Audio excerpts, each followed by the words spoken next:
100% right. The way we set it up here, we have the core stuff we're doing now, and then for the last week, it'll be full reviews. So it'll make sure you guys are ready who are writing, that you guys are ready to go. And I think that's going to work good for everybody. There's lots of content here. We could be talking for weeks on some of these topics, but we're trying to give you the best group of topics so that you A, learn something, and B, you are successful on the certification exams. So hopefully that works out. Just setting up the rest of the screens here. Can you guys see my presentation? Should say week 6 filtration. Okay, just got to get the chat function back going here. I have too many screens going, so I lose all the where everybody is. There we go. Perfect. Okay.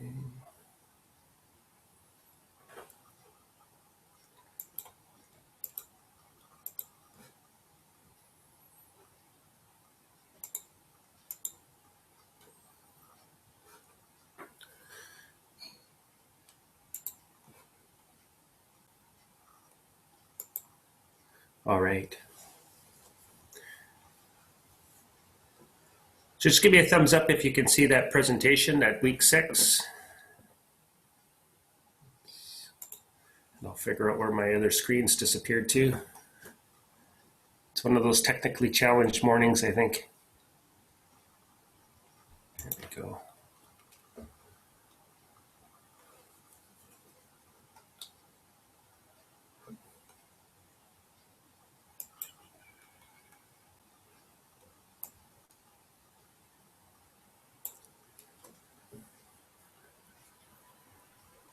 Ignatius, can you see the screen okay? I just can't see your screens for some reason. I have to figure out where they all are.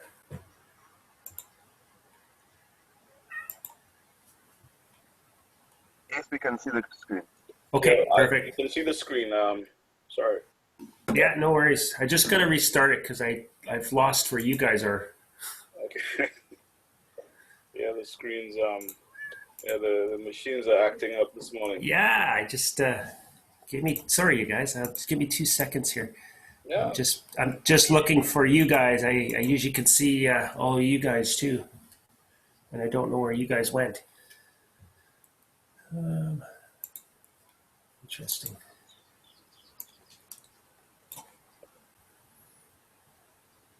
Oh, there you go. Whatever you did, I found you. Okay. It's just one of those mornings, right? Okay. Let's restart this.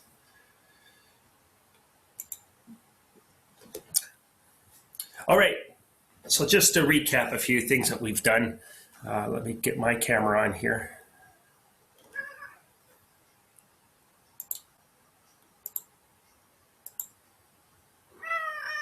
There we go. Perfect. So just to recap, we learned in some of our other lectures a little bit about source water and where water comes from. So you had groundwater and surface water, and we talked about the different ways to deal with some of these sources. Now, one of the big things here in this particular chapter is filtration. And filtration can be used for both groundwater and surface water. Once we dealt with our source water, we looked at, hey, what's in the water? There's some big things in the water. And we looked at those screens and whatnot to remove some of the bigger stuff. And that was the sticks and fish and that type of stuff. And so we got that stuff out of the water. And then we're left with these little colloids, these small colloid pieces. And again, just a reminder, those colloids were negatively charged. And when you have a whole water source full of negative charge, we have to somehow get those out of solution.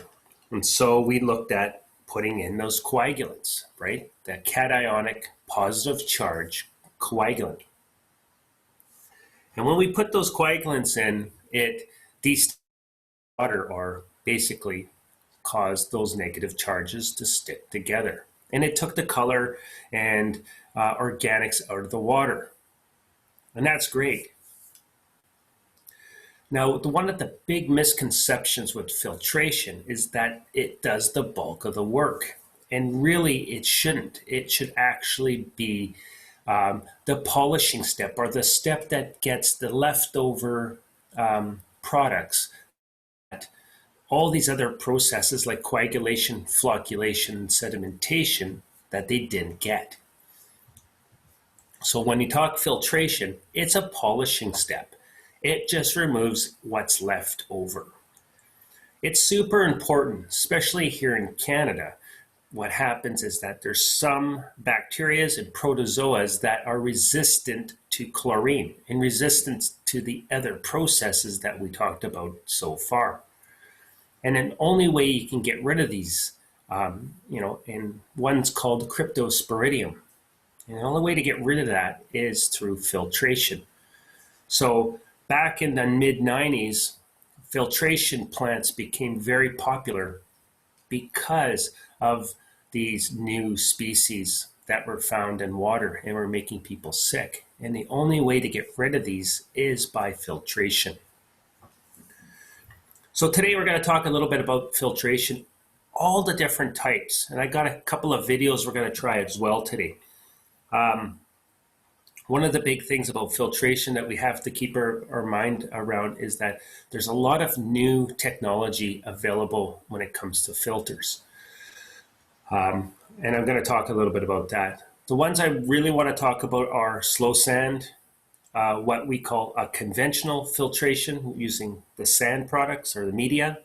We're going to talk about a body coat or diatomaceous earth type filter.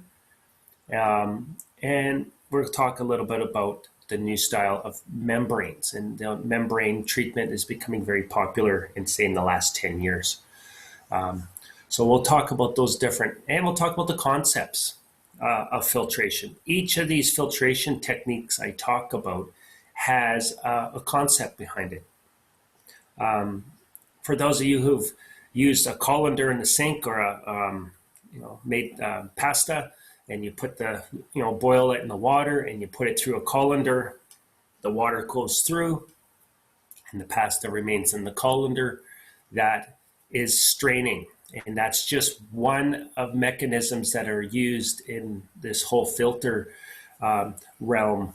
But it's not the only thing. It's not the only way filters work. So let's talk a little bit about that. Again, for those of you who have not seen me before, my name is Mike, and again, been doing water treatment for close to 23 years. I've been teaching, especially in the Yukon, in the cold climates, since 2005. I've also done work in the Philippines and many other places in the southern states in order to help people treat water. I've been a director of public works, director of utilities over my course of 15 years or so. I currently just manage a small water treatment plant, which you'll see videos from every once in a while here over the last two and a half years. I teach a little bit more stuff I really like to do. I'm also a former director of the EOCP, which is our certification branch. We also use the ABC tests like you guys will be taking. And I hold currently a EOCP level 4 in the water treatment. So let's talk about filtration. And that's the purpose of this particular chapter. And we're going to talk about all the different types here. Gravity filters, old types of media. We're going to talk about the pressure style. We'll look at how they're operated and operate these fairly effectively. Different types of loading rates, typical problems, and these are some of the things you'll see on these tests and some of these best putting filters back into service. A lot of new operators make a fair bit of mistakes when they're dealing with filters, and so hopefully I can dispel some of the myths behind filtration. So by definition, filtration is a treatment process used to remove suspended particulates or suspended solids, right? Where the turbidity, which is those colloids, was taken out mostly through the coagulation process. But definitely, if the particles are big enough, this filtration process can also remove it. It uses a bunch of different mechanisms, and we talked about the pasta and the colander. Both physical and chemical mechanisms cause particulates to be trapped in these medias, and it's all different. Even magnetic charge, which we talked about in coagulation, is used here. Again, a lot of time, though, there's going to be extra treatment before filtration that is needed in order for these filters to work. So in a typical water treatment plant where you're trying to remove color, you definitely have to use the coagulation filtrate or coagulation flocculation prior to a filter. We'll also talk a little bit about some groundwater stuff, because groundwater tends to have a lot of iron and manganese in the water. And we're definitely going to talk about that next week in that module, but we're going to touch on how that works today as well. So like we said, pre-screening removes the suspended large stuff. Coagulation removes the color and organics, the little stuff. But sometimes there's always these finer little particles, and that's what filtration is going to do. Let's get this stuff out of there. Our big goal at the end of the day is to reduce the bacteriological content of that water or color, right? We want to make sure that it's safe and it looks good for our customer. So we're going to start with something called a sediment filter. And these are really typical filters, and you see them usually for pre-treatment purposes. Again, they're used really to remove that dense or that large particulate matter. They reduce turbidity, or they reduce loading to another process downstream. One thing about these sediment filters, and we'll take a look at a picture of these in a second, but they cannot be cleaned. But they're low in cost, right? It's a type of filter. It's like an air filter in your car or oil filter. Once they're done, you take it off, you replace it with a new one, and you keep going. But typically these filters are, maybe there's just one or a couple of them. I've seen up to 8 of them in a row here used in some processes. And before I get into that, let's see, I'm going to show you a picture of them right here. So you can see, all different shapes and sizes, right? And this is your typical ones right over here, and they're all made of all different materials. As you can see here, whether that, synthetic materials, some wools, and it's basically designed to capture whatever you're treating. So, but there's some pitfalls to these that people sometimes don't know. Let's go back here. They fall into 2 categories. They look identical, but they're 2 completely different things. Only one's cheaper and one's more expensive. And what happens, though, is that the cheaper ones tend to not work as well. And we'll talk about why. These sediment filters they fall into these 2 categories, and all filters for that matter. One's called surface filtration.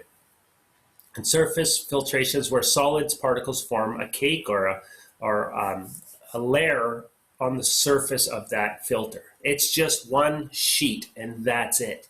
There's no complexity to it. It's at one side, there's the dirt that you're removing, and the other side, water goes through. There is nothing else. Depth filtration is where solid particles become trapped within the filter. So that means the water has to travel through the filter to get to the other side. So that's a little bit more common. But as we go through some of these other filter processes, Some of them use surface and some of them use depth. Like this morning, for me, the most common example of a surface filter is a coffee filter, right? You put coffee in a coffee filter. You put water over the coffee, and basically the coffee stays on one side, and of course the coffee right here goes to their side. And definitely it's a good day for coffee this morning. And that's a surface filter. It basically, when you look at, my drawing guy here, it's just one line, right? So basically you have water coming through with the coffee, and only the good water comes through, or the coffee, not the grounds. And that's that one single sheet, or that surface filtration. And we'll talk about, when we get into the bigger filter processes, there's a process out there that uses the same technology. And so we'll talk about that. But definitely this morning, surface filter and coffee, very important. When we talk about depth filters, water flows through a thick wall of the filter. Particles are trapped throughout the three-dimensional matrix, so it has to travel through to get to the other side. So if I made a picture of this one, if I looked at it, and then again, this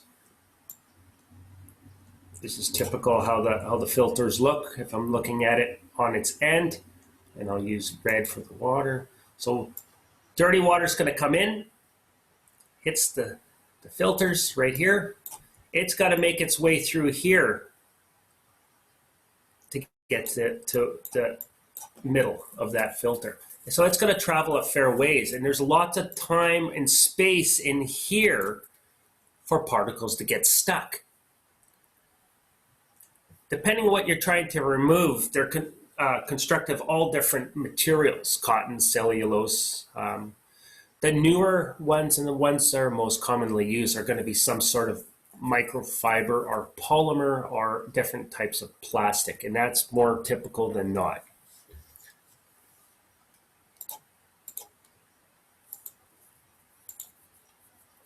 Again, here's some pictures of it. Here's where people make mistakes, though, unfortunately. And there's two styles of these things. One's called nominal. And it's really, really clear when you buy these. It's really important to see what they are. If I sent you guys out to buy a 5-micron filter, right? I can show you these two. They would both look identical to the picture here. But on the package, one would say nominal and one would say absolute. The nominal one traps 85%. So it's only 85% effective. So if your processes are critical or it's not for public health, then that might be okay. An absolute, though, traps 99.9%. And that's what we want. If you're protecting public health or protecting a very important piece of equipment that's or a process, that's what you guys are going to need. Unfortunately, the absolute ones are way more expensive than the nominal. And some mistakes that happen is that, hey, these filters are cheaper than these ones. People don't necessarily see that nominal is printed on that filter or absolute. So if you do use these type of filters, please make sure that they say absolute on there. That means they're 99.9% of what they say. So super important. A lot of processes, what they'll do is they'll have a 5-micron filter, and they might use a nominal one. And then what they'll end up doing is having an absolute one afterwards. Okay.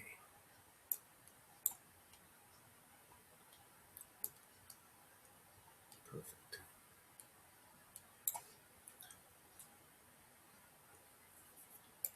Again, unfortunately, very costly, and that's what happens sometimes when you have to just use the nominal stuff. But they do work, but know the difference between. And that does come up on the test every once in a while. So just make sure.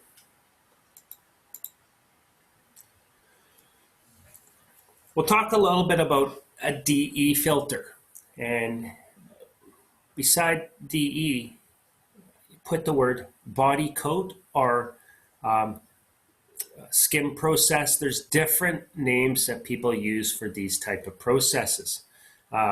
It's basically a process that uses diatoms. And these diatoms are small little skeletal remains. And what they do is they grind these things up into a powder.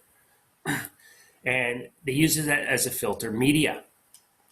And this media, what they do is they mix it in with the water. And that water and diatom solution will stick upon something called a septum or a grid, and it sticks to it. So what will happen is when water is applied to it, either vacuum or through pressure, the water has to actually go through the diatom mixture, and it actually filters out everything. They're fantastic filters and used in a lot of wartime efforts. DE filter was used all the time. Before membranes were very popular, this was a very easy way to treat water. Most large swimming pools in the past, probably in the 70s and 80s, used DE type filtration. One of my first jobs was to operate one of these units, and they work. They can be difficult sometimes, only because they only work if that product is sticking to the grids, and if they're not, then water it doesn't get filtered. So, and it's really hard to clean. We're going to look at a little video. We're going to try it anyway. So bear with me. We'll see if this works. Once I have it set up, give me a thumbs up that you can see it. So let me give this a shot here.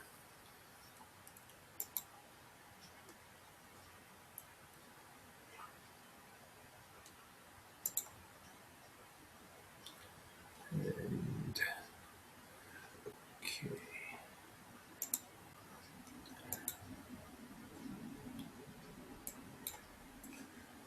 Okay, and I'll make sure.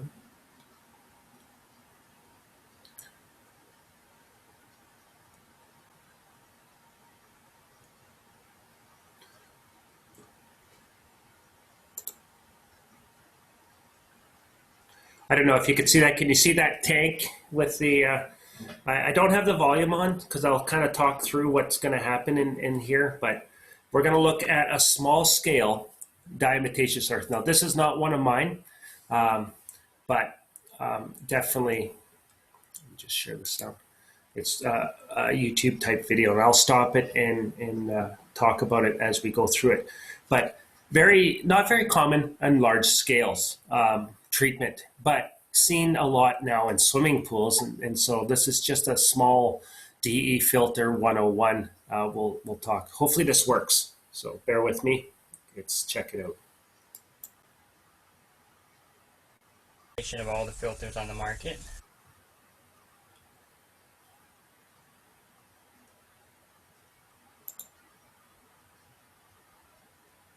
Basically, the filter media, like diatomaceous earth, will coat the grids, and that'll trap the dirt and algae on the grids and allow water to pass through. We'll stick to the DE on the filter grid, and the water will pass right through.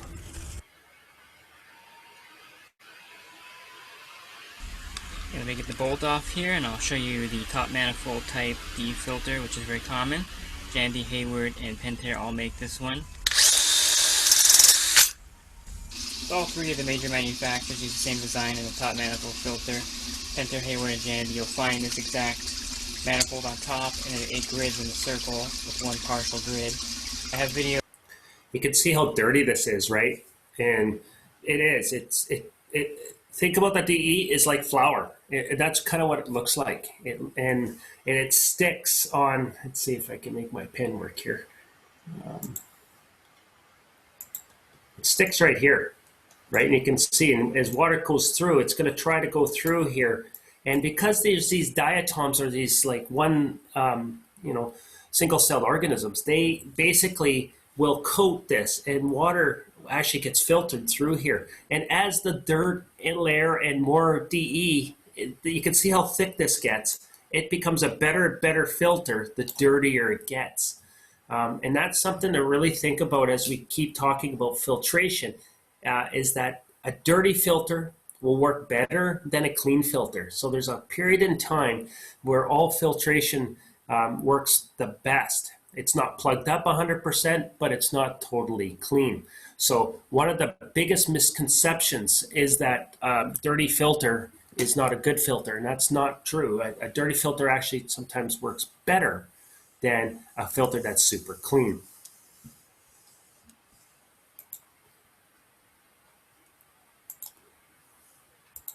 Videos on my channel covering cleaning individual filters, and I have a playlist on DE filters and backwashing also. So depending on your area, the size of your pool, and the usage, you want to clean your DE filter at least twice a year, every 6 months.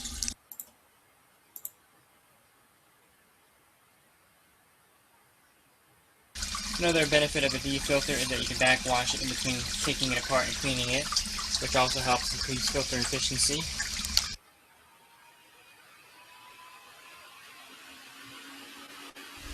And some DE filters may have an alternate backwash valve that looks like this. It's a multi-port backwash. Another clean, you can do a backwash of the filter by opening up the backwash valve. Usually it will go to a P-trap in the sewer. So that's a great way to keep your pool circulating in between filter cleanings. I'm getting a little stiff.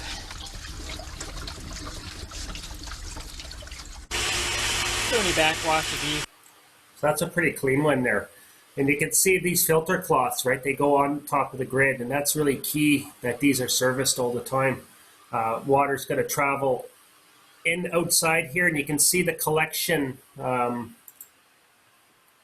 here, these little collection pieces here. So water's going to have to travel through the DE layer, through this cloth, into the collector, and off to the manifold, and away it goes.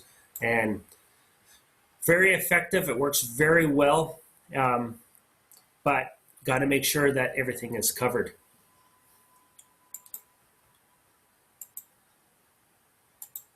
Filter flow is reversed. You see the grids expanding with water. The flow of water actually goes inside the grids. You can see the grids all swelling up with water. That's how the backwash process works, just to push all the dirt and DE off of it. But this also weakens the grids, so the more you backwash, the more likely the grids will wear out also. If you have any trouble getting the lid back on, or if there's a leak after you put the clamp on, chances are the O-ring is no good, needs to be replaced.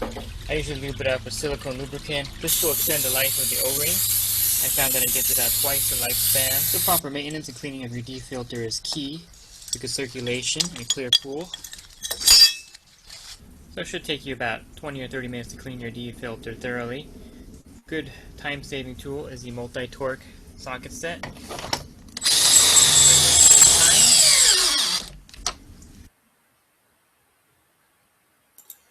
Okay, we'll go back to the presentation. So that gives you an idea. It most really widely used in the pool industry, but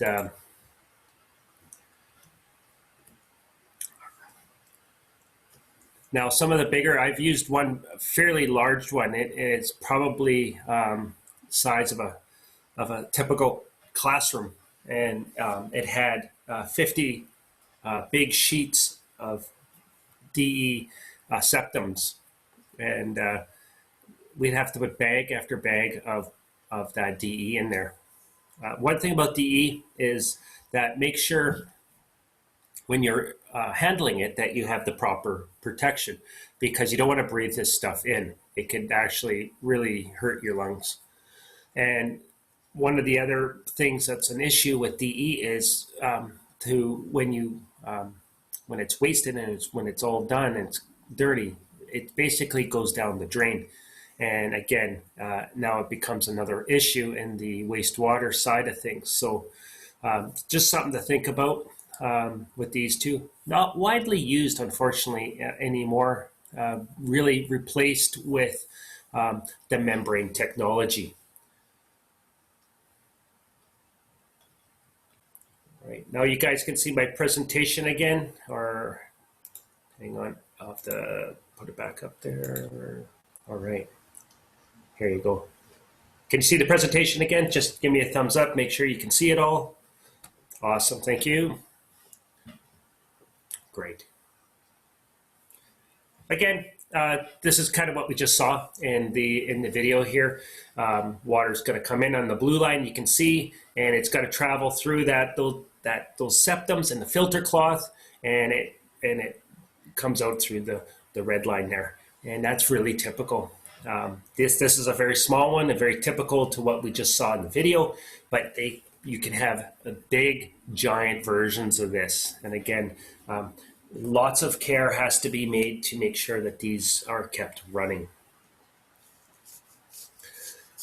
Something that does show up in the test sometimes is, why do we have to filter? And again, one of the big things out of this, even though neither of us are US EPA, but the surface treatment rule imposed stricter turbidity limits, and there's protozoas and bacteria that have to be removed. So filtration became very much an important topic. This last line, though, is really super important, is that a lot of health authorities adapted the whole premise of 3-log reduction of Giardia and 4-log reduction of viruses. And these are really important to talk about as these logs. And I will get my pen here, because when I say 2-log, so 2-log, is 99%, and that's pretty good. 3-log is 99.9%. 4-log is 99.99%. I think you get the picture on that. So it's really important to understand that most filters are designed to remove at least 3-log for Giardia. And Giardia also was called beaver fever, or there's other, and those are the gastrointestinal illnesses that are associated with this Giardia cyst, or 4-log removal of viruses. And this is super important. That's why we filter. It's not to get rid of color. It's not to get rid of dirt. It's these two things here, Giardia and viruses. And that's how a filter is usually rated. Some of the filtration that we're going to talk about are very good at doing all this, and it's super important. Some of the new technologies, such as membrane technology, actually go over 4-log removal, and that's really impressive. Just because of technology that's out there now. Again, with good technology, it does cost a bit more money, so always keep that in mind. Okay, we're going to talk a little bit about the conventional sand filters, and there's going to be 2 types we're going to talk about, and we'll talk about first the slow sand style filters using media, or then we'll talk about more of the conventional or rapid sand type media filters. Filtration is one of the treatment barriers, and as we're getting closer to the end of the water treatment part, the main stuff, this is one of the end barriers, not one of the starting barriers. Again, all these other processes that we had out there removed all the stuff that we didn't want, right, through the coagulation, flocculation, and sedimentation process. And filters are kind of your polishing step, or the last step and before we put the disinfection to this. It's important to note too that it could be done through gravity or pressure. And gravity filters, how you can tell they're open to the atmosphere. So if I can see the top of my filter, it is gravity. If it's in a tank and you can't see it, and it's fed through a pump, than its pressure version. One big thing I like about the gravity is that I can actually see it. When I do a backwash, and we're going to look at a backwash, I like to actually see what's going on. Whereas if it's in a sealed tank, you don't have that visual cue. You might have a little sight glass or something that shows you, but you really can't see what's going on in there. And that's why I really like the gravity version, because I can actually physically see what's going on. Another important thing that I see on the test all the time is something called direct filtration. And direct filtration basically takes into account the coagulation part of it, right? So a coagulant is added and it's mixed, but there's no sedimentation step. So if you don't have a lot of basically flock that's created, like if you don't have enough that you need a sedimentation process, you basically coagulate it, right? It flocculates and goes directly to the filters instead. And the filters remove the flock. And that only works if there's very little flock created. If you have a lot of dirt and a lot of flock created, you need to remove it before the filters. Also, your filters aren't going to last a long time. So super important to think about that. So anytime you say direct filtration, the sedimentation step is removed.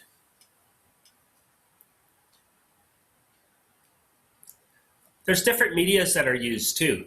And we'll talk about that in a second and how they're classified. The typical medias we see out there, anthracite, coal.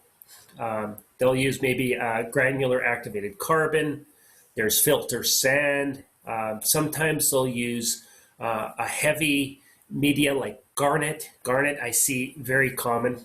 And no matter which one we're using here, the under drain or the bottom layer is always going to be some sort of gravel layer. So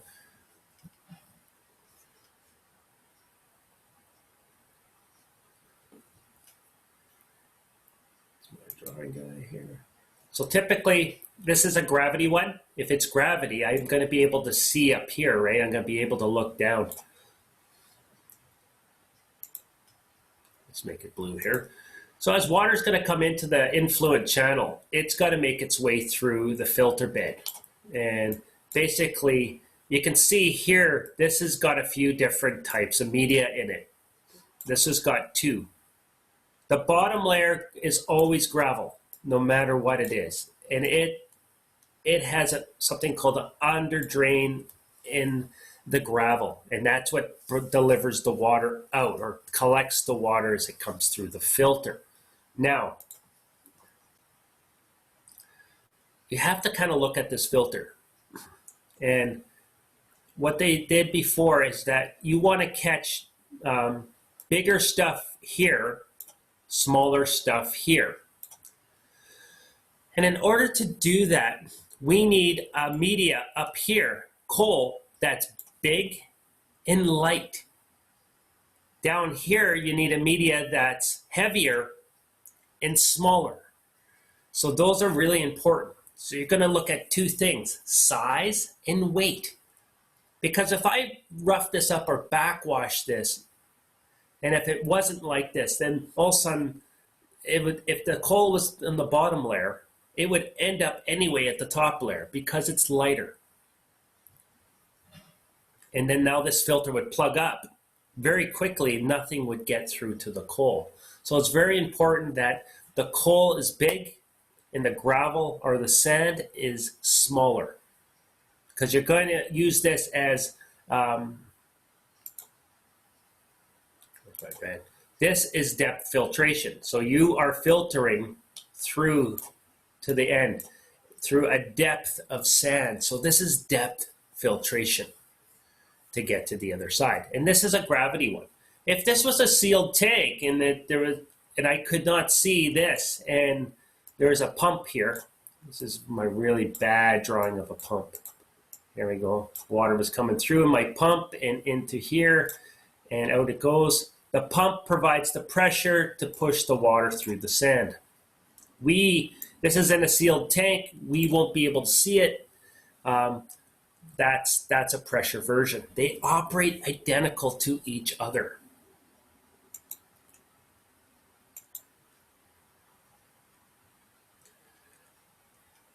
There's a couple of things here, and we'll talk about what they are.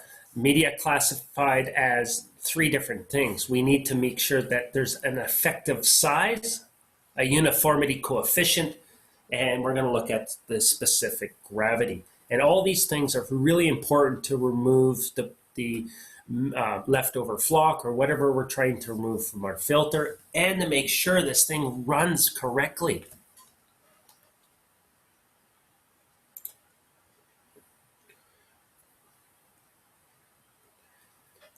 Okay, Ezekiel, I have that answer, so just bear with me for that one. So the question on the floor is, with the pressure type filters, what could be the cause if you're losing sand during production?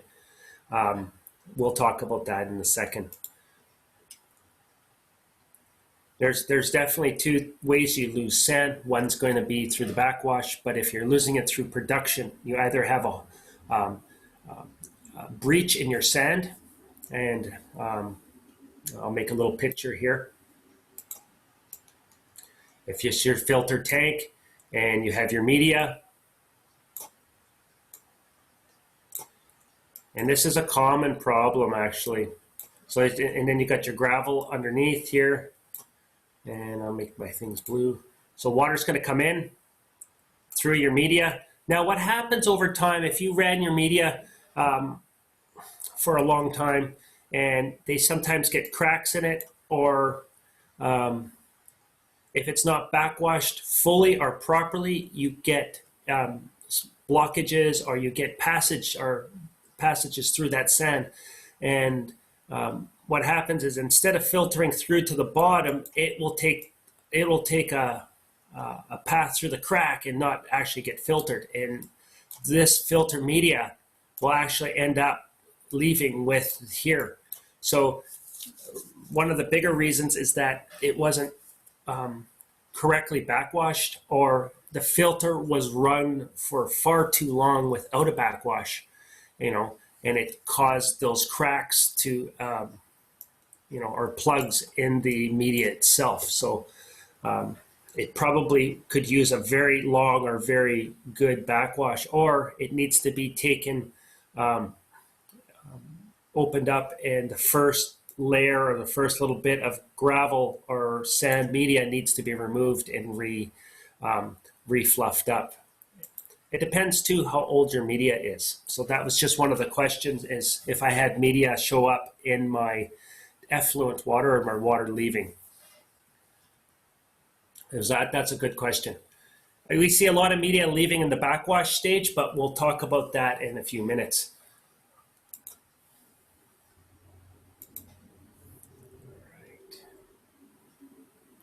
Okay, so back to filter types, right? Again, your media has to be right. And there's 2 things here. Uniformity coefficient is, we call that the size range. So we want bigger media at the top, smaller media at the bottom, right? And that's the uniformity coefficient. And that just says that I want to catch certain things. It makes sense to use that whole volume of the filter bed. Super important. You want to make sure you can do that. And that's the best way to do it. Put the big media at the top and put the smaller ones as they go down. The effective size is actually the weight. And the weight is basically the heavies at the bottom, and at the top you want the lighter stuff. Can I make sure you're on mute, please? Thank you. All right. So that light weight. So basically, anthracite coal is the best, right? It's really big and it's really light, and it's mostly used at the top. Sand is kind of neutral. It's in the middle, and garnet is heavy and small, and it's used at the bottom. You can use these in different. You can have a filter that's 100% anthracite or 100% sand. The filters I use at my plant is 100% coal, anthracite coal, because it works for what I'm trying to get rid of. It works more effectively. But keep in mind, with the single media, one media, it's only going to remove stuff probably in the first few feet or inches of your filter. It'll work depending on what you're trying to get rid of. But if you have, you want to use that whole effective volume of that filter, it's best to have different sizes and different weights of media throughout your media bed. And that's the effective size and the uniformity coefficient. Okay, let's talk about the slow sand filter. This is a super interesting filter. And when I first got into water treatment, I just thought you poured water over a filter media and it went through and that's what did it. I could not be farther wrong than that. A slow sand filter is a really interesting filter, and I don't think it's named properly to have good understanding of it. It is the oldest type of filter available. Water's going to pass through it's always single media, and it's always a sand from the top to the bottom. Large suspended materials are left behind on the top layers, and smaller particles are left in the sand. Now, what happens now, when these small particles get left in the sand, a really interesting thing happens. All these microscopic organisms and bacteria and all these protozoas and all the nasty stuff, they start eating each other, and they start basically a biological community. And part of the byproducts of that biological community is that it forms a slime layer. And this slime layer coats the top of the sand.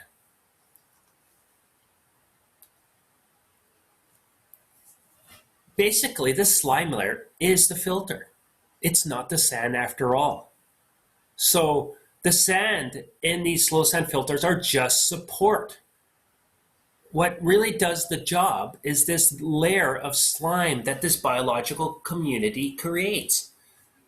If there's no slime there, this filter does not work. A slow sand filter could be looked at as a biological filter. It only works because that slime layer is there. And the slime layer is the filter. It's not the sand after all. And that's one thing I never knew when I was doing all this. I was like, wow, this is really interesting. The clean water which passes through this filter, and think about it, this biological layer is safe to drink. And because this biological layer is so effective, it can remove all the coliforms and bacteria and all the viruses. So remember we talked about the 99.9% of Giardia and 99.99% of bacteria and viruses. And this works. It takes turbidity out. It's fantastic. It actually works. So, typical here, you have, you got the water coming in. The most important part to see here is this green layer, or this biological layer. There's a word for it, and we'll talk about that in a few minutes. But that is the filter. None of that other stuff is the actual filter except for that little green line on there. That's it. This is called a surface filter, right? It has to just, go through that biological layer. And that's the actual filter on this thing.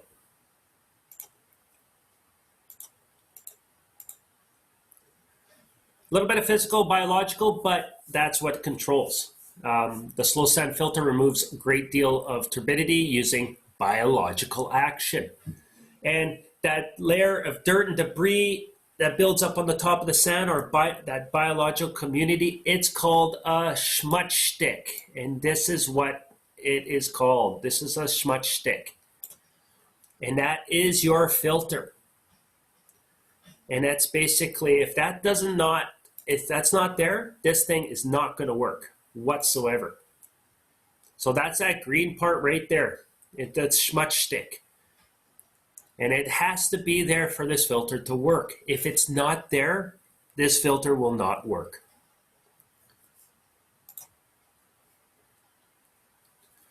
The smudge stick biologically breaks down organic particles in the water. It acts as your strainer. It's this jelly layer that sits on top of the sand, and it basically it will filter everything out. It is really effective.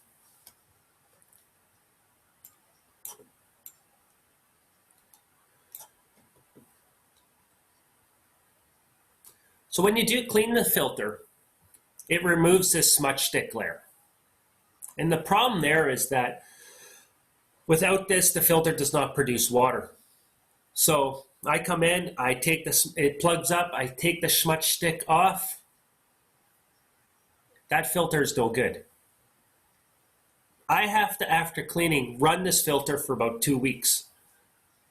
And I'll run this filter to waste because I'll have to build that smudge stick layer back up. The biological layer, like I said, will have to form that layer up because that's what's going to do the job for you. So as a result, treatment plants always have to have 2 of these, one in operation and one that's getting ready to be put into operation. So if I take one out and clean it, I'd have to put it back on and run it to waste until it's ready to go. Because the biological layer is the filter. Now in Canada here, our big problem is temperature.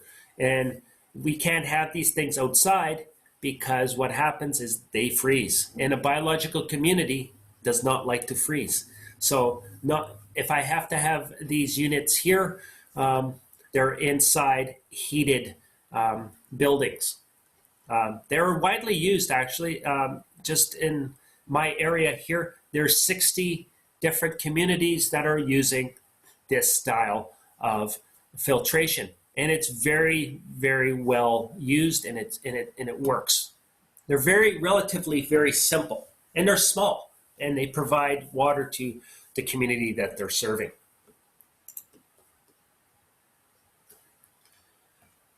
We'll talk a little bit about maintenance. The maintenance of this is basically raking the sand. So you physically have to go in there and remove the sand.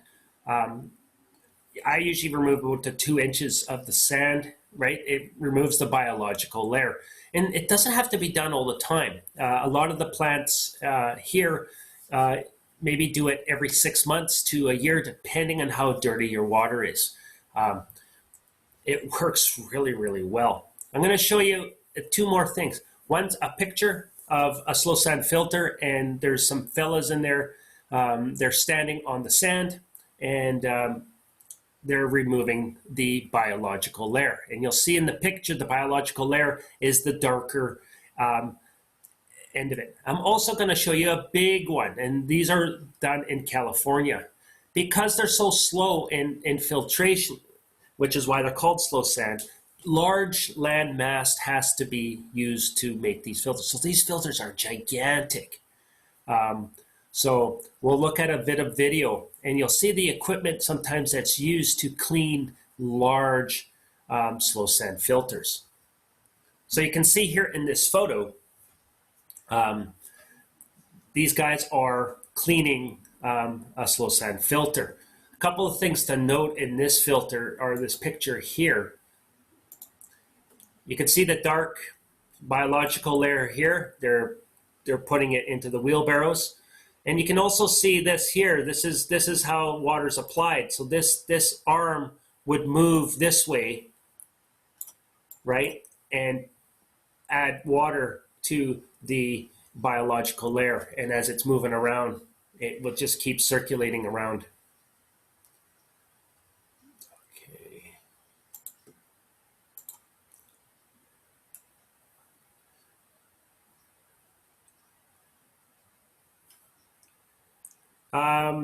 Shannon, to answer your question on the type of biological layer, every biological layer is going to be different, right? And so basically it's for the water you're treating. So if you're putting your source water through that filter, the right organisms are going to be in that water because that's the water you're treating.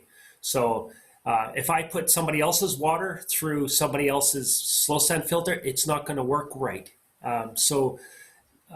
If your water is, your source water has certain types of bacteria in it naturally, and that's the bacteria that are going to work for you. So your water and your bacteria are going to treat your water, and it works really well. So it doesn't have to be tested. The right organisms build themselves up for your water. So every slow sand filter is going to be a little different depending on what it is. But it does work. It does work really well. Okay. Before we move on, I'm going to show you a quick video. And this was really impressive because this is how big these things can get.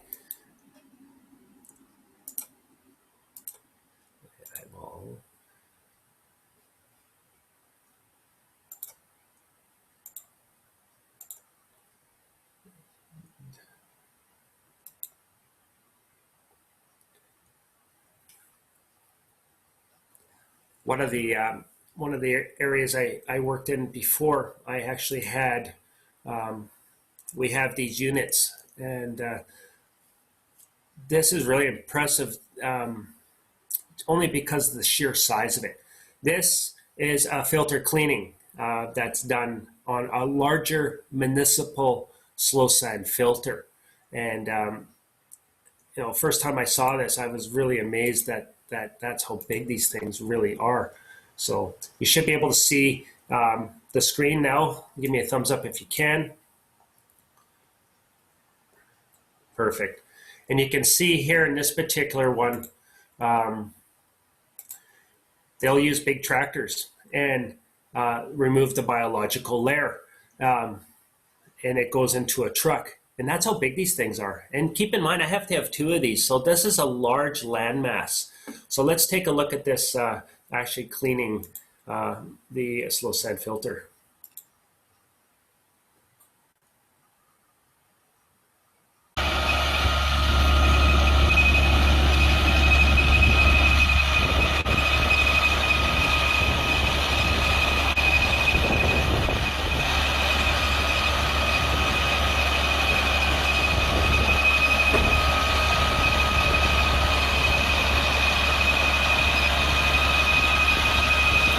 And you can see that nice smooth layer, right? The biological layer really does, it makes this nice smooth jelly layer on top here. And once this is done, these guys have put all these biological layer into the truck. Then they'll fill this back up with water, and they'll run this for 2 weeks to build up this layer again. What they will do, though, is they'll test the water to make sure that there's no bacteria and that it will pass a bacteriological test before it goes on. And that's the way that they know that this biological layer is good to go again. But it does take time. Just keep that in mind. It's sometimes 2 weeks. It could be more depending on how dirty your water is. And I keep saying it to you guys, a dirty water filter works better than water with clean. So if your water's super clean going to your filter, it's going to take a long time for your filter to get ready to go, or what they call seeded.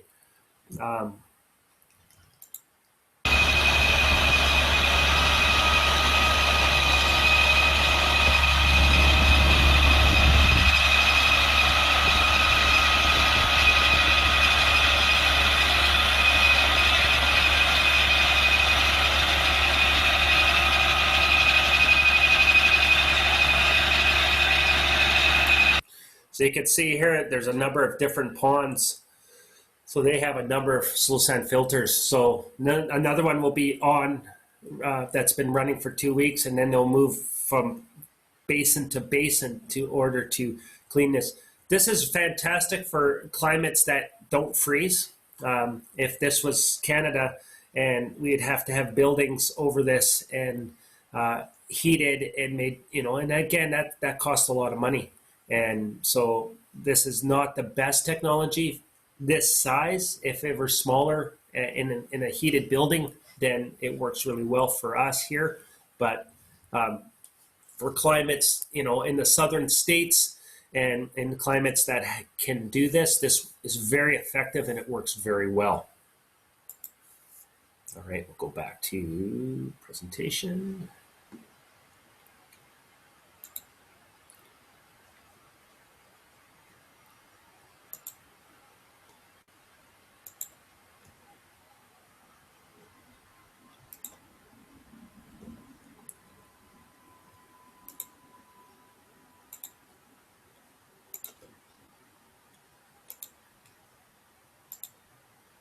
All right, you should see the presentation again, and that's the guys. And you can see this is a fairly small one, and it works. It works really well. They're very reliable filters. You guys can see the presentation okay, I hope. Give me a thumbs up if you can. I got so many screens here. Awesome, thank you. And again, the water does pass through really slowly. These aren't very deep filters either. It's very, very shallow, that sand layer that you saw there. It's not super deep at all. It basically, the surface filter is what's doing the work, right? Just that jelly layer at the top. It's no different than the coffee filter. There's not a big complex layer of filtration. It's very simple, a biological layer on top of sand. Large land mass or large land mass areas have to be devoted to these, and you need more than one. And those are the type of things you'll see in the test question. It's biological, it needs a lot of area, and it has to be cleaned through machine, or you're going to be out there with a rake on the smaller ones. The smudge stick layer, or that cover layer, that's what does the job for us, and it works very, very well. Before we go to conventional sand filtration, it is 9:03 your time. Let's do a 5-minute break, Ignatius, and then we'll continue on with conventional sand filtration. Okay, a 5-minute break.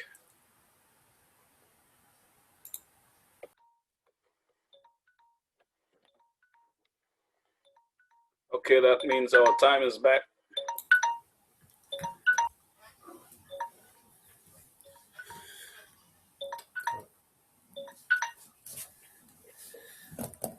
All right.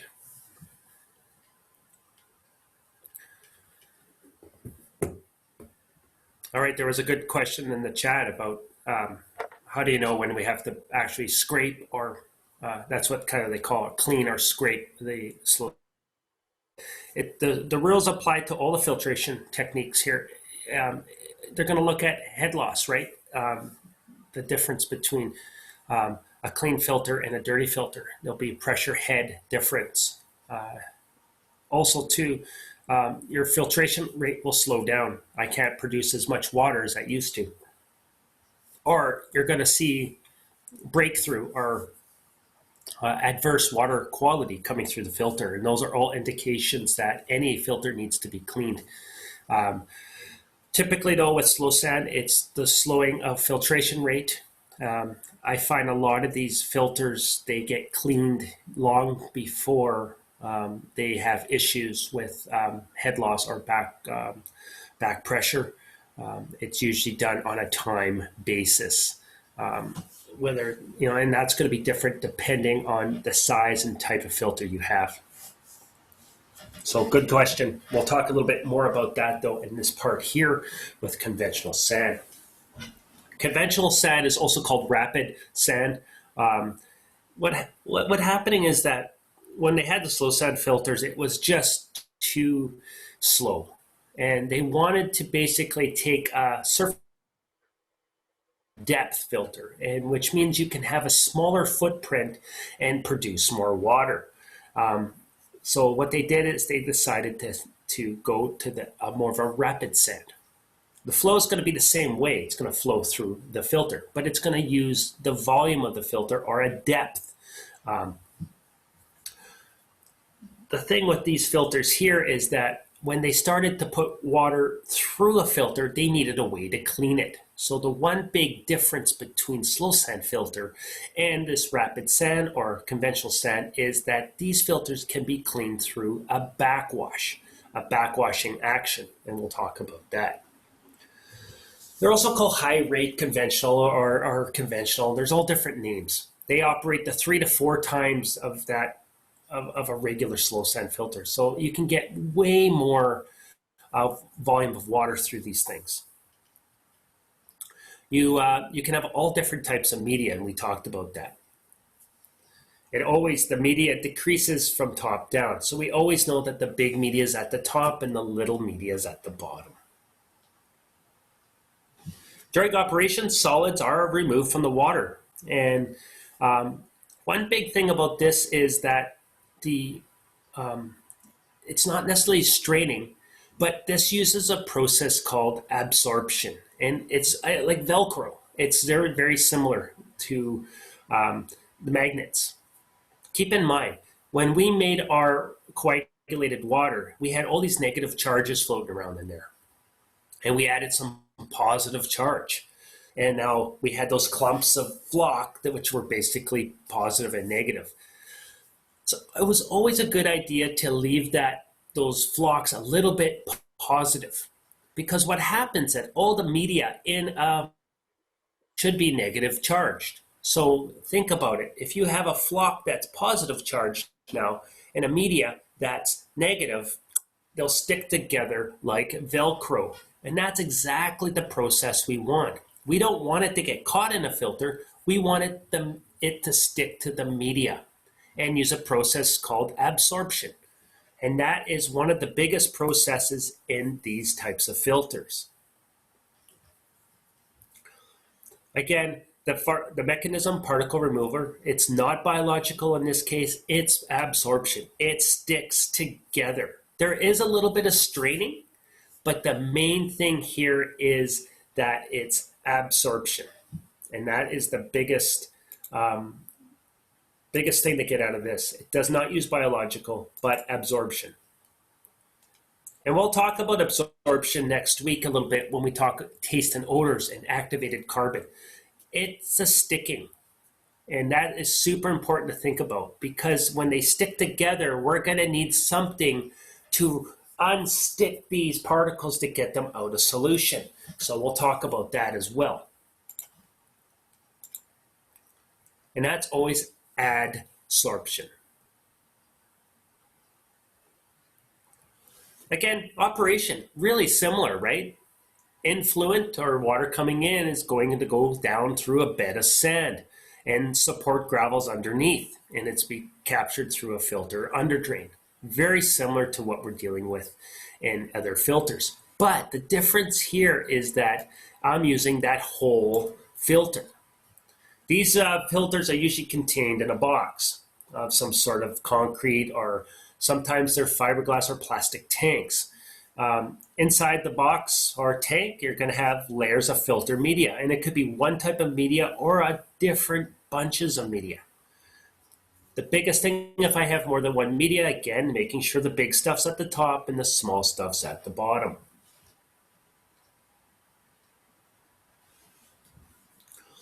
Below the gravel is the pipes. There's a network of pipes under there, and that collects the water. It's called the under drain, and it collects the water, but it also does something else.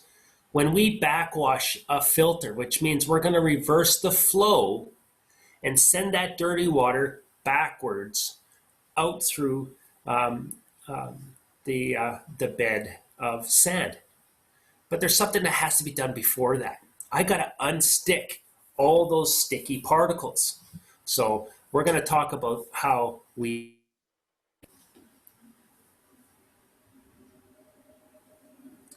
So in simple terms, and we're going to actually look at a video of backwashing because I think it's a pretty cool thing to see. What we're going to do is backwash, and that's the reversal of water through the filter. Backwash is important to the overall operation. If you don't do this properly, or you don't do it enough, or you do it too much, you're going to have issues with your filter. And that's the example we talked about earlier is you could have filter breakthrough or filter media breakthrough.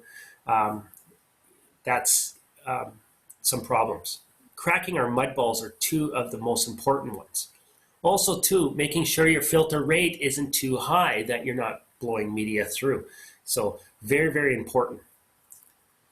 The concept of operation time, too, is basically a filter cycle or a filter run. And that's the term of how long that filter can run between backwashes. And that really depends on your filter type. If a filter is going to run effectively and efficiently, it must be cleaned before the next filter run. That water for backwashing has to come from your treated storage. So you need to time this properly. You wouldn't do a backwash by demand time. So it's making sure that you're planning as an operator to wash your filter at a time where there's not a lot of. If you know you're going to have demand at dinner time, you should wash your filter before the big demand. Treated water is usually taken from the storage and is used for backwash. So always it's a balance. So if you know you're going to have a really hot day and it's going to be a lot of water usage at a certain time, I would wash my filter, even if you have to wash it before it gets dirty, to make sure it's going to be okay.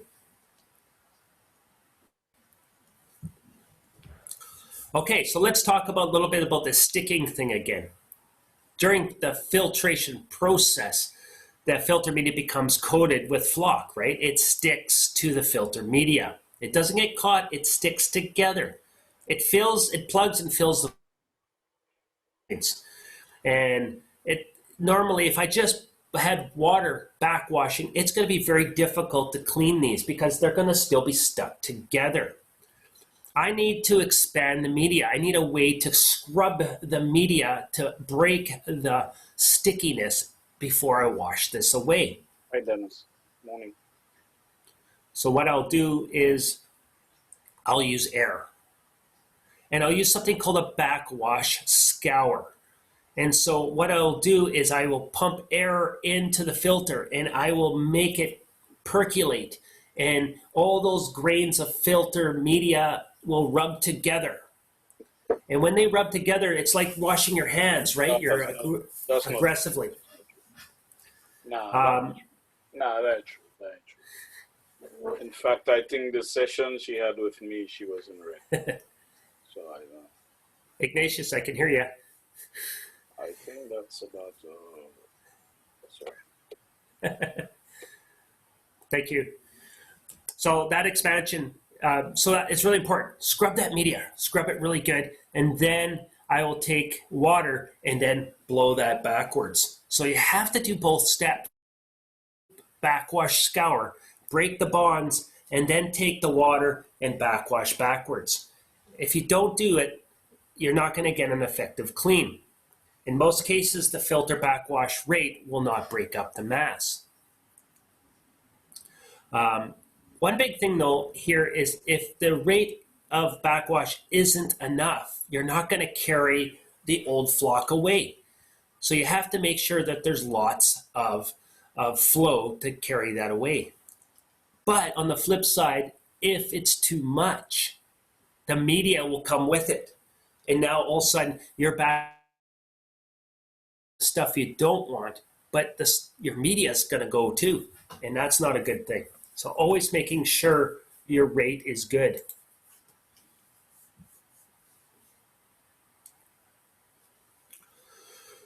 We talked a little bit about the backwash triggers and what dictates a filter run. Head loss is the biggest one, right? Head loss is so high that the filter does not produce water at the desired rate. And that's the same for the slow sand filter and this filter. The head loss will dictate when this thing needs to be cleaned. You'll see high pressure. It's going to take way more pressure to push that water through, and almost the pressure gets too much, or it's a desired rate that it just cannot filter that water anymore, or the water flow is so low. You also might see flock or stuff starting to break through this filter, or turbidity or particles or whatever you have to measure at the backside of your filter. Something's changing, and we need to make sure that that doesn't happen. One of the biggest things too is a filter run reaches a given hour of operation. You need to dictate that through engineering and figuring out how many hours can I safely run this filter. even though it's still producing great water, you still at some point need to clean this. You cannot continue to run a filter even though it's clean. And if that will cause issues like cracking and stuff over time, or the filter media gets hard and it's not going to be effective anymore. So you can't just keep running it even though it's still producing good water. So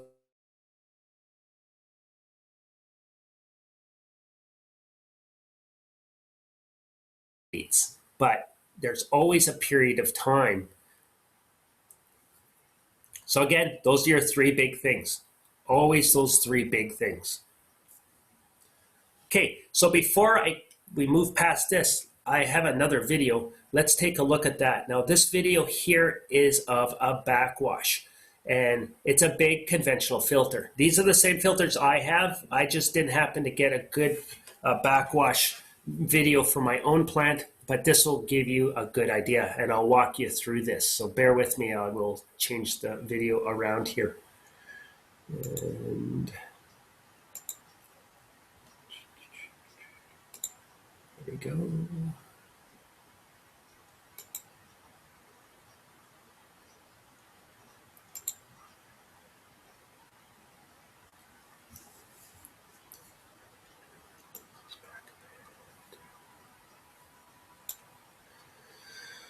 Okay, can you guys see the video? Okay, give me a thumbs up if you can see a pool of water here. Perfect. Okay, I'll kind of walk you through this. So what you have here is a conventional filter bed. A conventional filter bed, and I know it's gravity because I can see the water. This is what it's going to look like when it's running. Your water's going to be coming in and it's going to filter through here. Typical depth for the filter is going to be about 2 meters is pretty typical for filter depth of media. So that water by gravity is going to filter through this filter media. So let's play this video bit and see what we got. And yeah, we can see the drawdown happening. The water is slowly falling down.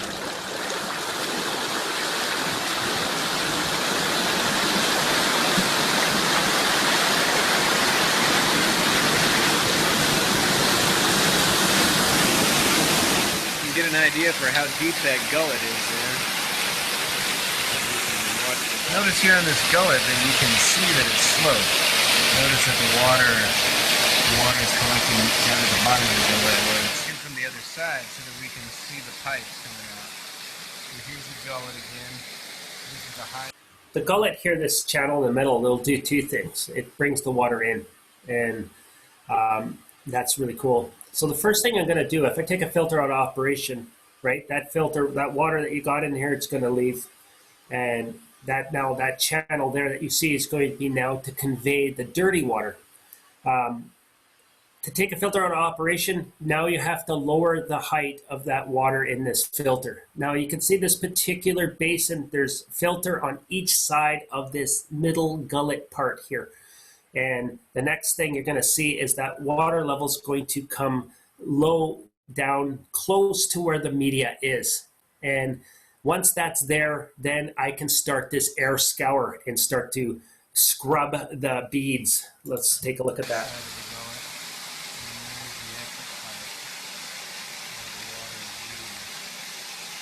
Right now we're in a waiting period because we're waiting for the water to go down through the sand and the anthracite and reach its drawdown level, which is close to... You can see the media at the bottom, and he said really plainly he has two types of media here, anthracite at the top and sand at the bottom. So this is a dual media filter. It's probably about 2 meters deep, and you can see the water level right here. It's usually, I like it about here, just above the filter media before. Okay, we have the air scouring just beginning.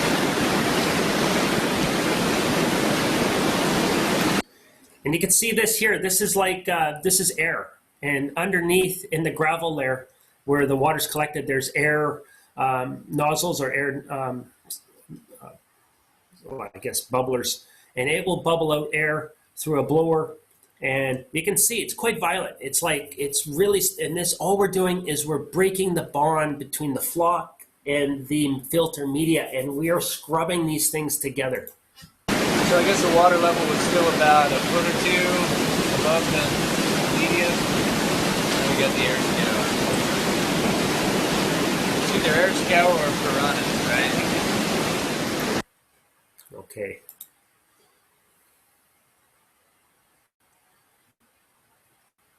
Yeah, so some of the stuff on chat here, yeah, if the pressure of the filter increases, it needs a backwash. Absolutely. What it is they're just filtering the water before the air blower. It's just getting that level down, and that's the only reason why. So as this filter is in operation, they will operate it and not refill it. And so it gets to this level here. If it's too full, you're not going to get this percolation. So that's the only reason why that they filter it. They just got to get that water. It's the easiest way to get the water level down to this level so that they can break the bond. Okay, so the next step, what happens, you'll see this. It will percolate. And right away, as soon as the air blower shuts off, I'm going to have to get my backwash pump. And that's going to take water from my clear well and pump it backwards through the filter bed. And you'll be amazed how dirty this stuff gets. It's really amazing. So especially when this first started, you could feel warm air coming up. That's just because the water itself is warm. It's been in the sedimentation basins and just kind of baking in the sun. So all the air now is picking up the heat. Now the air scour just finished, and you can see that the water is nice and brown now as all that sediment was kicked up during the air scour. It takes time for that water, right? So right now, pumps are pumping backwards. It's filling up that basin. You can see it filling, and it's going to spill into these overflow troughs. Take a look how dirty this is. All right, that's spill over.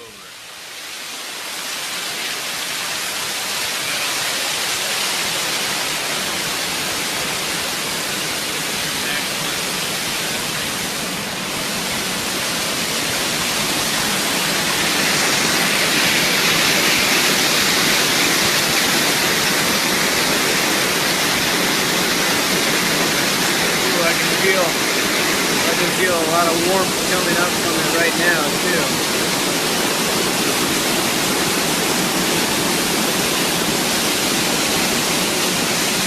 Take a look how brown that water is.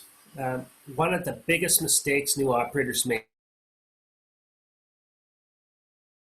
filter until this panel or one of these panels are completely clear and clean. Idea. A filter needs a little bit of dirt to restart again.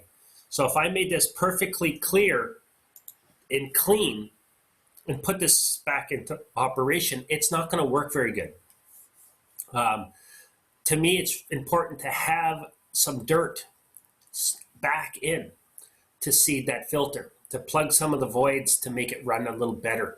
So I always leave it a little dirty, and then I'll run it to waste period of time to make sure that filter seeds. Super important. Just because a clean filter is not a good filter. So don't ever clean it too clean.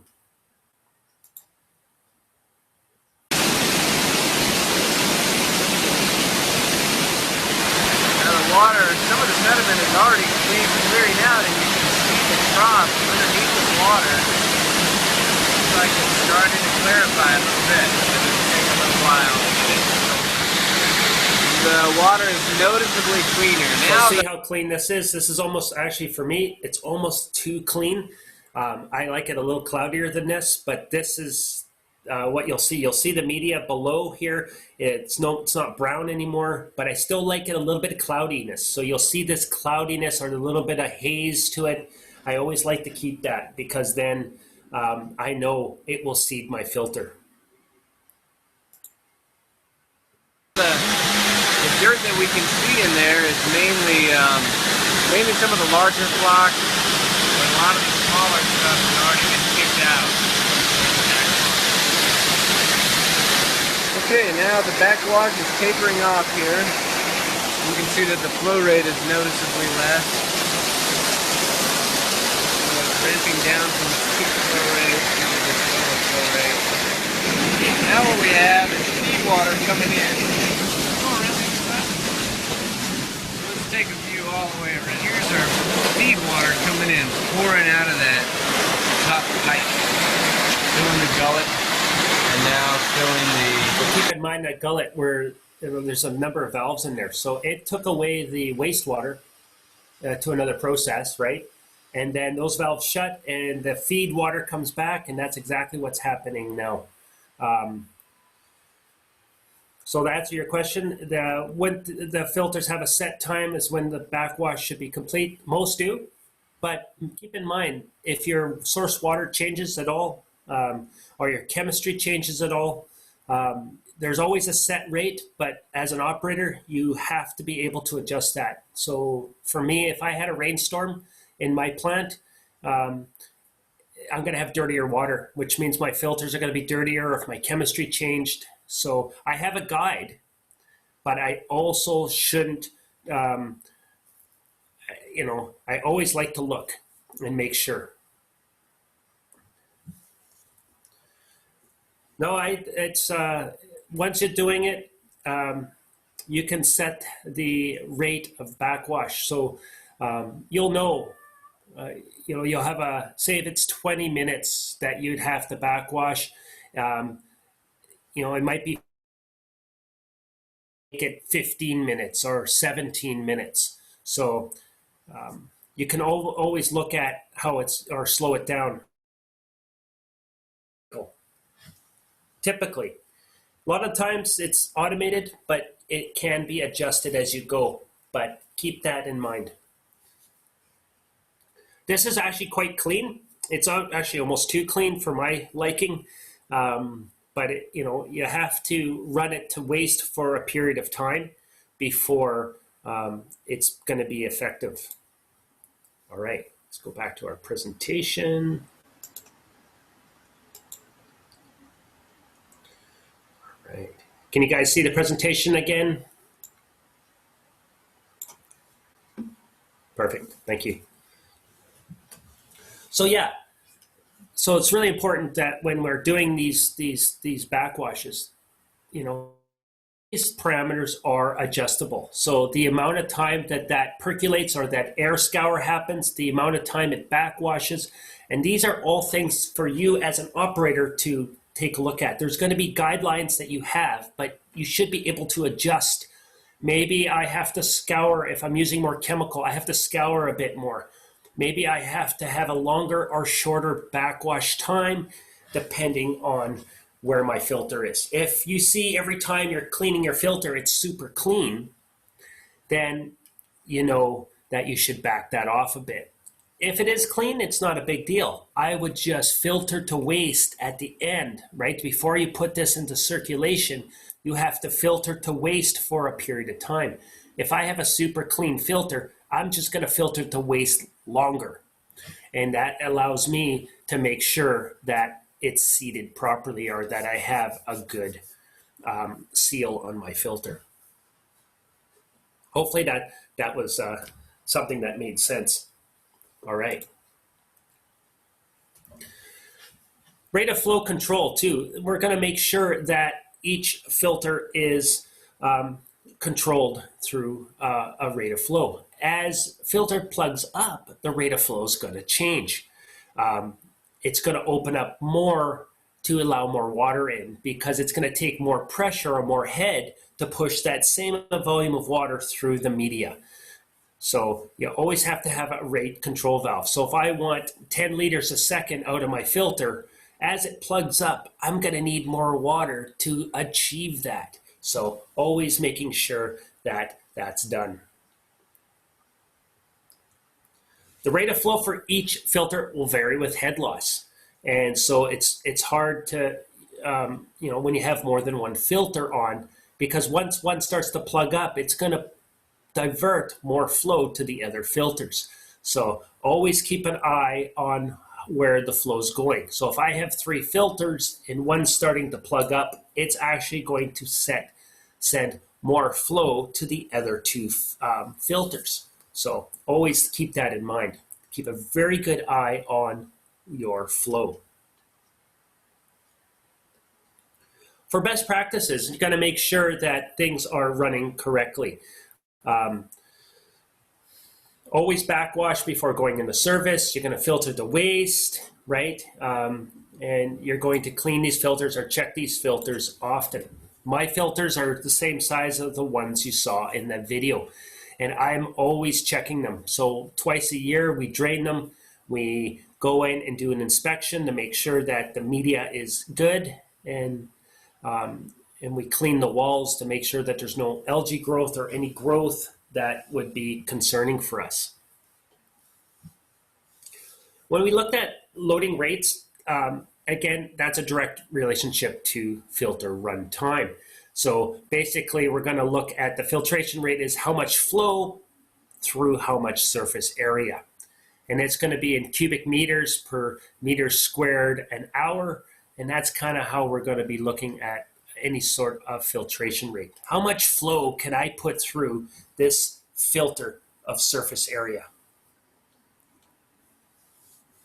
Filter capacity is how much water can I filter through each of my filters. Right. I have right now 6 filters, and I can put through 12 million liters a day through each filter. And so if I have full capacity, that's a lot of water I could put through those filters.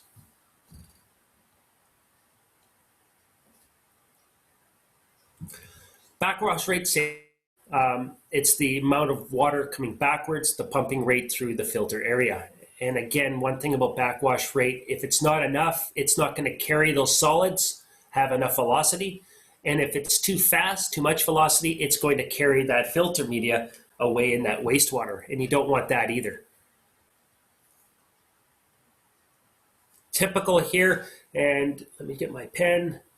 So basically, it's important that the clear well is your limiting factor here. So you got to make sure you have enough water in that clear well to feed your distribution, your demand, your customer, but you also have to take that water.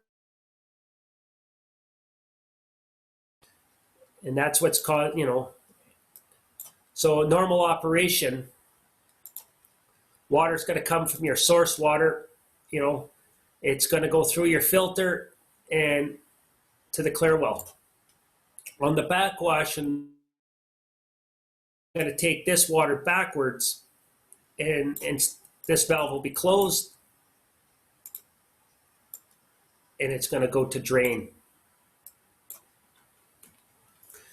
One of the units we talk about later in our modules is what do we do with that water, that wastewater that has solids in it. It also will have chlorine in it, so it's not a great idea to put this water back to a water course or your raw water. So you're going to have to treat this water in order to make sure it's safe to go back to the environment or use in your process again. So that's going to be a module that we're going to do in a few weeks.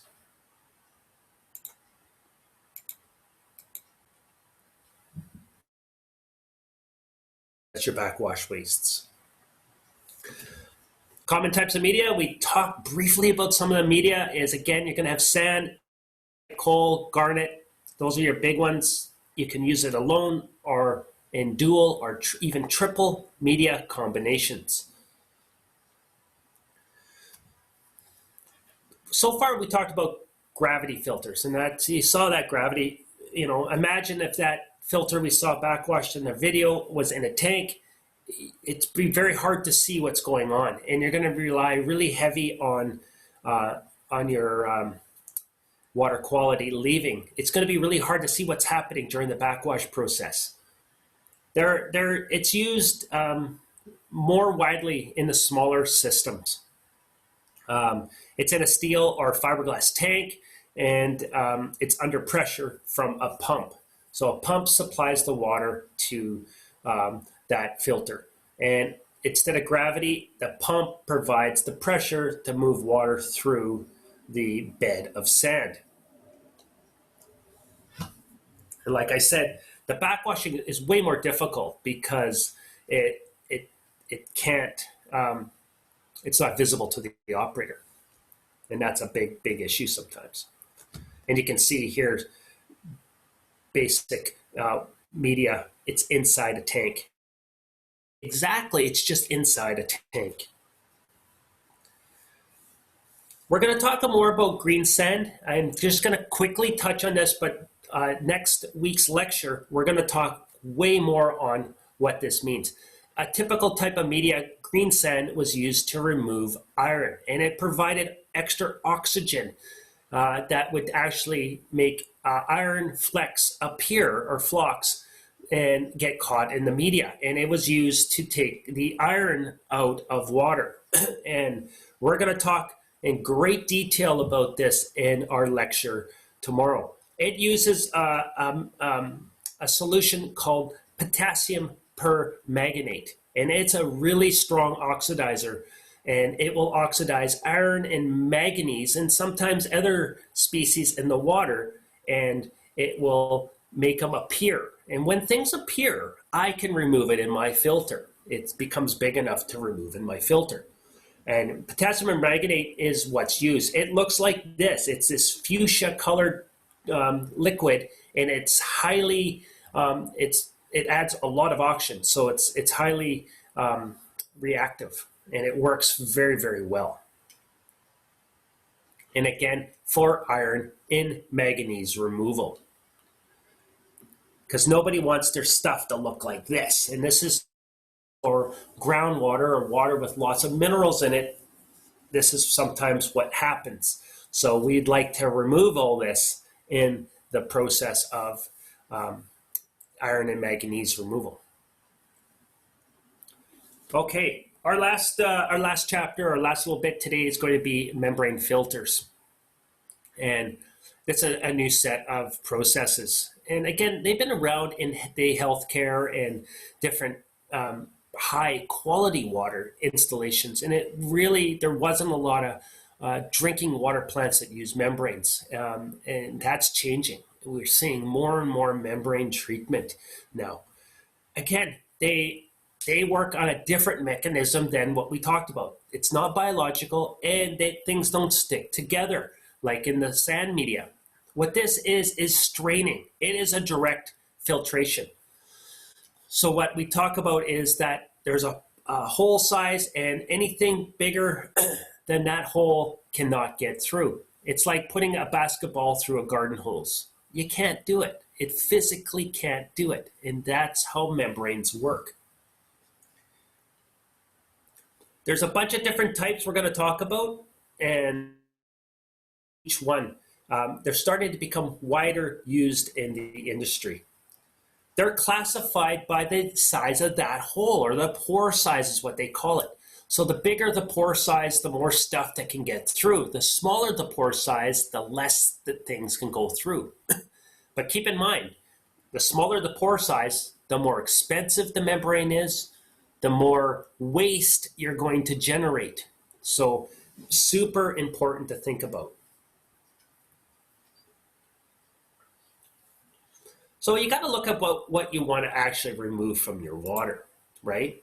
And we'll go back to this. So if I want to remove suspended solids and bacterias, right, then this is the range I want to be in. If I want to start removing salts, and dissolved salts is a fancy way of saying minerals, that's your calcium, magnesium, and iron and everything, then my pore size has to get smaller and smaller. For us, for me anyway, E. coli and cryptosporidium and that kind of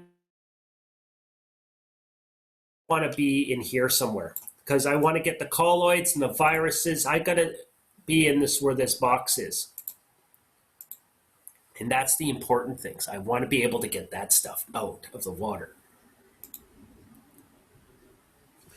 Here's the 4 big ones. Microfiltration is particles to 1 micron. It has the biggest pore size. So if your water's fairly clean and there's only certain things removed from it, that's your best choice. Typically in the water treatment industry, ultrafiltration is what is used. And it's the 0.01 to 0.1 microns. Now that 0.01, that will get all your viruses and bacterias and all those nasties. That is the absolutely perfect one that you want. It leaves the minerals in, but takes out the ultrafiltration. We also talk about nanofiltration.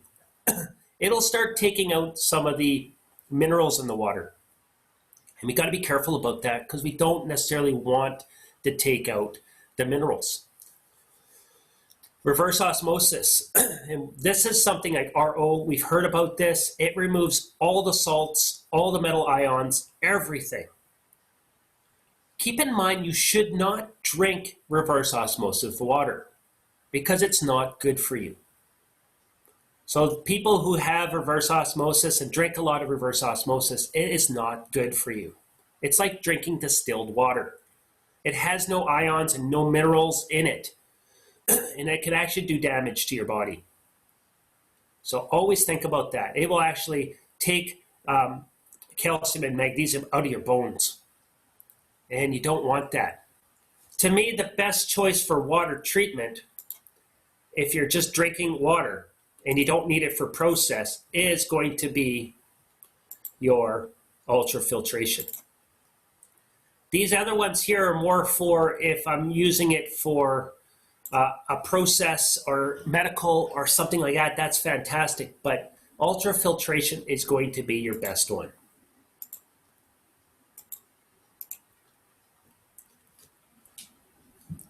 Again, ultrafiltration, just because of the size of pore, it will take out all the non-dissolved. And I think that's the most important way to think about it. It takes out all the suspended stuff and leaves the dissolved stuff. And that's exactly. Again, microfiltration removes the suspended particles. It does a great job, don't get me wrong. Viruses will get through this. So it's not sometimes the best choice. To me, ultrafiltration is the best choice for conventional water treatment. This is a typical water treatment membrane. This was one of my old plants that I managed years ago. We were one of the bigger installations of membranes. You can see each strand of this membrane, look, the little spaghettis, was a filter. And it works fantastically. And we'll take a look at how these things work in a second. But this is an ultrafiltration membrane unit for a conventional water treatment plant. Microfiltration and ultrafiltration are low pressure. There's not a lot of waste. They're quite easy to handle, easy to operate, and I think they're fantastic for water treatment. When we need a little bit more pure water, or water for maybe a different process or industry, nanofiltration is fantastic. It will start, it's not as critical as pharmaceutical grade, but it takes out a lot more things. But keep in mind, way more expensive, way more waste, but it does work. And reverse osmosis, which everybody, bottled water companies use this, right? They will take everything out of the water and then they'll add in their own secret formula of minerals and sell it to you. So be very careful though, not to drink reverse osmosis water. Water with very low mineral content is not great for the body to drink. So always keep that in mind. The nanofiltration and reverse osmosis are always referred to as high pressure. High cost, high pressure, and a lot of waste. Sometimes of 100% of the water that gets pumped to a reverse osmosis unit, 80% is rejected and only 20% is used. So that's a lot of waste of water to produce 20% of what you pump in.